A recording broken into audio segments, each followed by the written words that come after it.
Bloomberg Audio Studios. Podcasts, radio, news. Good morning, I'm Nathan Hager. And I'm Karen Moscow. Here are the stories we're following today. Karen, we begin with the latest on the presidential race now taking new shape with Kamala Harris at the top of the Democratic ticket.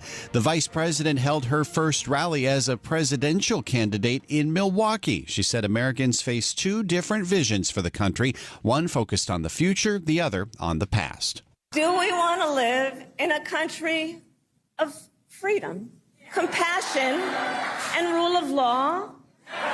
Or a country of chaos, fear, and hate? And here's the beauty of this moment.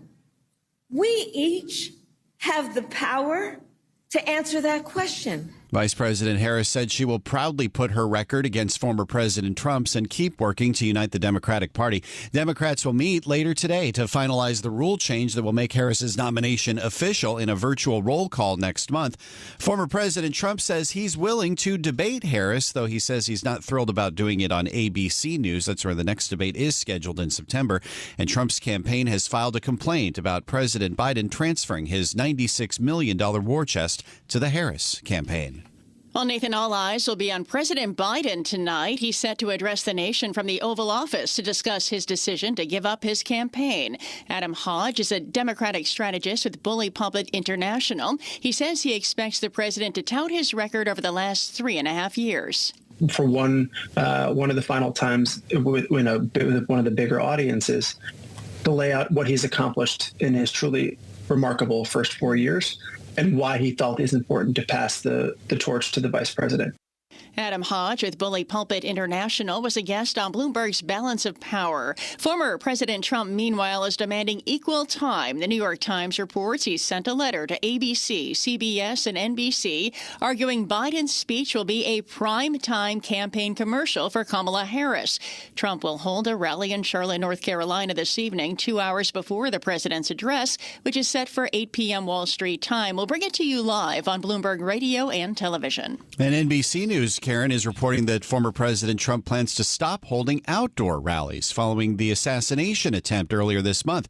NBC says the current plans are for indoor rallies, but it is possible the former president will participate in smaller outdoor events or larger rallies in facilities where entrances are more fully controlled.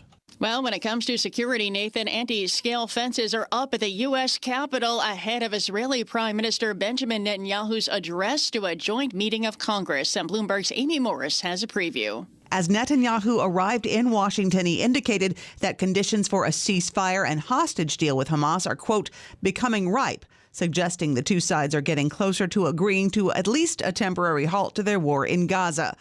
While he is addressing Congress, he'll attempt to shore up U.S. support for Israel. However, many Democratic lawmakers have indicated they will not attend. Protesters are also expected in and around the Capitol. Netanyahu is scheduled to meet with President Biden on Thursday and then will meet with former President Trump in Florida on Friday. In Washington, Amy Morris, Bloomberg Radio. All right, Amy, thanks. Turning to markets, earnings are front and center this morning. Shares of Tesla are down nearly 7% in early trading following its latest report. Let's get the details from Bloomberg's John Tucker. John. Nathan, the second quarter earnings report shows disappointing profit. And CEO Elon Musk confirms an earlier Bloomberg report that a highly anticipated unveiling of autonomous taxis is postponed.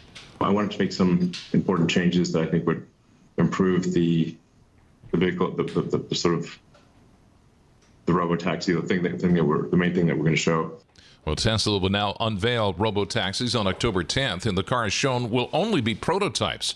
And more affordable Teslas that could juice sales, they won't go into production until the first half of next year at the earliest. Earnings for the quarter slumped to 52 cents per share, missing estimates for the fourth consecutive quarter. On the bright side, though, revenue beat expectations, rising to a record. The surprise gain there was driven by growth in the company's energy generation and storage business. John Tucker, Bloomberg Radio. All right, John, thank you. Well, shares of Alphabet are down almost 3% in early trading. This despite the Google parent reporting second quarter revenue above analyst estimates. Analysts say the drop in the stock price may be attributed to weakness in YouTube and higher CapEx spending. We get more in the quarter from Bloomberg technology host Ed Ludlow in San Francisco. This was the first quarter where cloud revenues exceeded $10 billion, but also for the first time, they kind of had more to show around artificial intelligence, all the investment and work in that field. The way that Ruth Parrott described it on the call with me was that, look, it's AI infrastructure solutions and generative AI. They're meaningful drivers of growth for the cloud business. And on the analyst call, she kind of expanded and gave an almost granular kind of run rate figure, which was that year to date, the company's generating billions of dollars in the context of cloud from generative AI and AI infrastructure. Bloomberg's Ed Ludlow says Alphabet's capital expenditures in the second quarter were higher in support of artificial intelligence and computing power. The company spent $13.2 billion, and that's $1 billion more than analysts expected. In Europe, Karen, shares of Deutsche Bank are down nearly 7%. Germany's largest lender suffered its first quarterly loss in 4 years as trading slowed, and it also booked a charge tied to a legacy issue at one of its retail units. Deutsche's chief financial officer, James von Moltke, says the bank is likely scrapping its dividend. This year, I think prudence would dictate that we step back from seeking a second repurchase authorization. We've already returned, $1.3 billion to $1.5 billion to investors so far this year, and so we think we're demonstrating an ability to stay on track. Deutsche Bank CFO James von Moltke also says revenue at both the corporate and private banks fell as the tailwind from rising interest rates fades.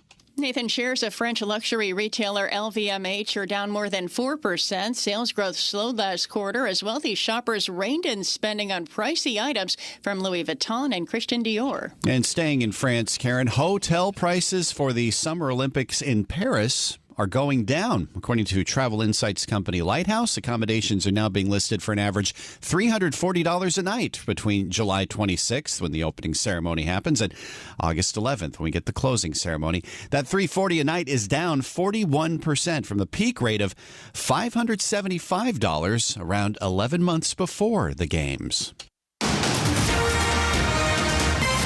And it's time now for a look at some of the other stories making news in New York and around the world. And for that, we're joined by Bloomberg's Michael Barr. Michael, good morning. Good morning, Karen. Senator Bob Menendez says he will resign effective August 20th. The New Jersey Democrat will step down following his conviction on federal corruption charges in New York last week. Menendez's political support within his own party collapsed after a jury found that he had received bribes of gold bars, hundreds of thousands of dollars in cash, and a Mercedes in return for official favors extended to 3 businessmen and on behalf of the Egyptian interests. His wife Nadine was also charged but has not yet been tried. Secret Service Director Kim Cheadle announced a resignation in the wake of her firing House hearing. She was under intense pressure from Republicans and Democrats angered by the agency's failure to prevent the assassination attempt against Donald Trump. While on the Senate floor, Minority Leader Mitch McConnell demanded further oversight. Democrats who so often express concern about threats to democracy have yet to look seriously at the failures of the Secret Service. Meanwhile, former President Trump criticized the Secret Service's investigation into the motive of the shooter. 2 fishermen off the coast of New Hampshire say they're lucky to be alive after encountering a whale. The humpback exploded out of the water. All 40 tons of it slammed down on the boat's stern, catapulting the 2 men into the water. Everything seemed like in slow motion. It was really weird. When I turned, the whale's head was already landing on the engine. It forced the boat to capsize. 2 teens nearby scooped the fishermen out of the water unharmed. Marine life experts believe the whale was probably lunging at its prey and the boat was just in its way. Representatives from large U.S. banks were before lawmakers on Capitol Hill answering questions about the rising use of the Zelle network by scammers. The Zelle app, praised for its speed and convenience, also gives crooks easy access to the accounts of victims. The company behind the Zelle network is co-owned by a group of the largest U.S. banks. Melissa Felcher is with J.P. Morgan Chase. Fraud and scams have long been a societal problem and a consistent public and governmental concern in this country.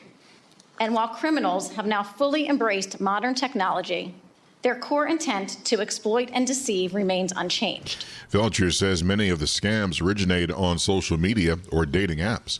Global news 24 hours a day and whenever you want it with Bloomberg News Now. I'm Michael Barr. This is Bloomberg, Karen. All right, Michael Barr, thank you.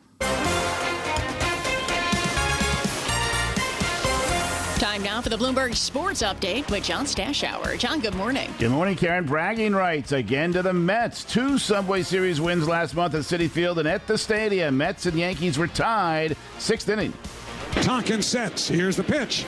Swinging a high fly ball. Well hit. Right center. Soto going back towards the track, towards the wall. It's gone! Jeff McNeil, a 2-run homer into the Yankees bullpen in right center field. He's had the power stroke this week, and he has just given the Mets a 3-1 lead. On WCBS, McNeil, not known for hitting homers, but he's hit 4 in the last 5 games. Yanks closed within a run, had chances, but they stranded 11 runners, went 1 for 9 with runners in scoring position, and the Mets held on to win 3-2. Jose Quintana worked the first 5 innings. 5 relievers followed, not Edwin Diaz. He had thrown 28 pitches Monday, so the Mets used Jake Diekman in the bottom of the 9th. He struck out Aaron Judge, who walked in each of his first 4 at-bats, never once seen a strike. They're back in the Bronx tonight. Sean Manaea versus Garrett Cole, who against the Mets last month gave up 4 home runs. Red Sox ended their 4-game losing streak 6-0 to Colorado. Nationals shut out by San Diego 4-0. The Dodgers moved 20 games over 500. They beat the Giants 5-2. Shohei Ohtani drove in 3. NFL training camps are open. Jets and Giants are coming off 7 and 6 win seasons. They didn't have their starting quarterbacks. Aaron Rodgers not at all. Daniel Jones played only 6 games. The Patriots' first training camp since 1999 without Bill Belichick. New coach Gerard Mayo says veteran Jacoby Brissett is his starting QB, not Drake May, who they drafted 3rd overall. The NFL and the Players Association reportedly in talks to go from 17 to an 18-game schedule. It's something the owners have long desired. The players have always resisted. LeBron James will not be the only NBA player carrying his country's flag at Friday's Olympic opening ceremonies in Paris. Giannis Antetokounmpo will do it for Greece. Dennis Schroeder for Germany. John Stashower, Bloomberg Sports. Karen, Nathan. Coast to coast on Bloomberg Radio, nationwide on Sirius XM, and around the world on Bloomberg.com and the Bloomberg Business app. This is Bloomberg Daybreak. Good morning. I'm Nathan Hager. A brand new race is taking shape between former President Donald Trump and now Vice President Kamala Harris. The Democrats' new presumptive nominee is promising to put her record against the Republicans as she has just over 100 days to convince voters that she can step into the job at the White House. Joining us for more, Bloomberg's Kevin Whitelaw. Kevin, good morning. We saw Vice President Harris at her first presidential campaign rally calling this now a race between the future and the past. A much harder argument to make, isn't it, when President Biden was at the top of the ticket? Yeah, I mean, she certainly is able to reframe the race in a couple of ways. Obviously, suddenly age becomes a problem for the other side. But as you say, she can try a newer, more dynamic message. She also harnessed that her record as a prosecutor in California, and I think that you're sort of seeing the idea of the prosecutor versus the felon being something you're going to hear, I think, a lot in the months ahead. And we're hearing that the Democrats are moving pretty quickly to finalize the rule change to make Vice President Harris the nominee in a virtual roll call vote. Does that make things more difficult to have this seen potentially as a fast track to get Vice President Harris to the top of the ticket? I suppose, although it doesn't feel like there's a particular outcry from within the Democratic Party about this being too fast or too sort of closed, because I think there does seem to be a broad recognition that she's sort of got the inside track. She was at least on the ballot, on the primary ballot with Biden, so it is sort of, I suppose, the most Democratic option they have in some sense. But obviously there just doesn't seem to be a huge hunger for a truly open convention, nor has anyone emerged to challenge her yet. So I think that Democrats seem to be pretty happy to rally around her as their last best chance to beat Donald Trump. No, there is going to be a challenge, I guess, from the Trump campaign filing a complaint with the FEC about President Biden's war chest being transferred over to Vice President Harris. Do you see that having any traction? A little hard to sort of see how that one is going to stop them, and obviously it's sort of interesting to watch the Trump campaign go to the I mean, the FEC hasn't had much of a role in actually policing campaign finance for a number of years on either side. So a little hard to imagine that one going anywhere. I think she's got a pretty clear claim to it. Any other Democrat would have a much more difficult problem. But so far, the sort of campaign transition has seemed pretty seamless. Her fundraising is off to a great start. She's able to mobilize the sort of ground game that he and his team had developed, I think that that whole transition is working so far pretty well for her. Obviously, all eyes are going to be on the president tonight when he addresses the nation. So that's going to be an interesting moment to see how he handles the messaging going forward. Yeah, let's talk about that in our last 30 seconds here. How high is the bar for the president to convince Americans that he's still up to the task of finishing the final 6 months of his term? Yeah, I think that issue is probably going to go away reasonably quickly. I think that as long as he's able to show that he's recovered from COVID and is able to speak clearly and make a clean message, my guess is that one goes away, and then this just turns into a pretty nasty campaign in the months ahead. This is Bloomberg Daybreak Today, your morning brief on the stories making news from Wall Street to Washington and beyond. Look for us on your podcast feed at 6 a.m. Eastern each morning on Apple, Spotify, and anywhere else you get your podcasts. You can also listen live each morning starting at 5 a.m. Wall Street time on Bloomberg 1130 in New York, Bloomberg 99.1 in Washington, Bloomberg 106.1 in Boston, and Bloomberg 960 in San Francisco. Our flagship New York station is also available on your Amazon Alexa devices. Just say, Alexa, play Bloomberg 1130. Plus, listen coast to coast on the Bloomberg Business app, SiriusXM, the iHeartRadio app, and on Bloomberg.com. I'm Nathan Hager. And I'm Karen Moscow. Join us again tomorrow morning for all the news you need to start your day right here on Bloomberg Daybreak.